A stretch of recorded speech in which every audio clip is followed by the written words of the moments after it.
SSC GD मध्ये simple प्रश्न नसतात, थोडेसे ॲडव्हान्स पण असतात. चक्रवाढ व्याज प्रत्येक वर्षी बदलतं याच्यावर आधारित प्रश्न बघा.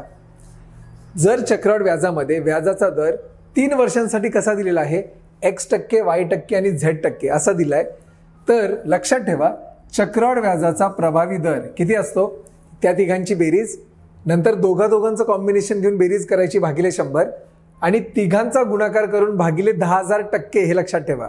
आता मी उदाहरणासाठी एक एक्झाम्पल घेतलंय बघा. R पहिल्या वर्षासाठी 2% आहे, दुसऱ्या वर्षासाठी 3% आहे आणि तिसऱ्या वर्षासाठी 5% आहे. मला सांगा जो व्याजाचा दर असणार तो किती असणार, X + Y + Z म्हणजे काय, 2 + 3 5, 5 आणि 5 10 म्हणजे इथे येणार 10 अधिक.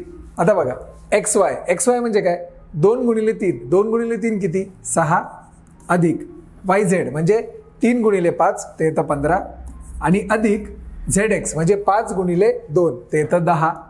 याला कशाने भागायचं आहे, याला भागायचं आहे 100ने अधिक XYZ म्हणजे तिघांचा गुणाकार 2 × 6 6 × 5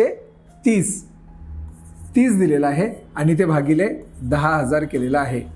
तर आता हे कसं येणार बघा, 10 अधिक 15 × 6 21 आणि 10 31 31 भागिले 100 ते येणार 0.31 अधिक 30 भागिले 10,000 ते येणार 0.0030. ह्याचा प्रभावी दर काय येणार, 10.3130% हा प्रभावी दर येणार. लक्षात येते.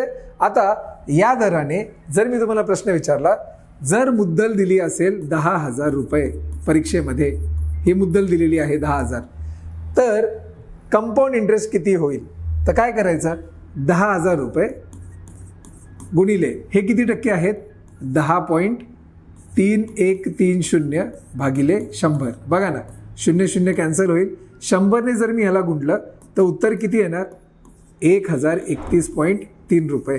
हे झालं आपलं कंपाऊंड इंटरेस्ट. बघा ना किती मस्त आहे प्रश्न. म्हणजे जर असा प्रश्न विचारला तर तुम्हाला उत्तरापर्यंत पोहोचता आलं पाहिजे. व्हिडिओ आवडला असेल तर नक्की लाईक करा.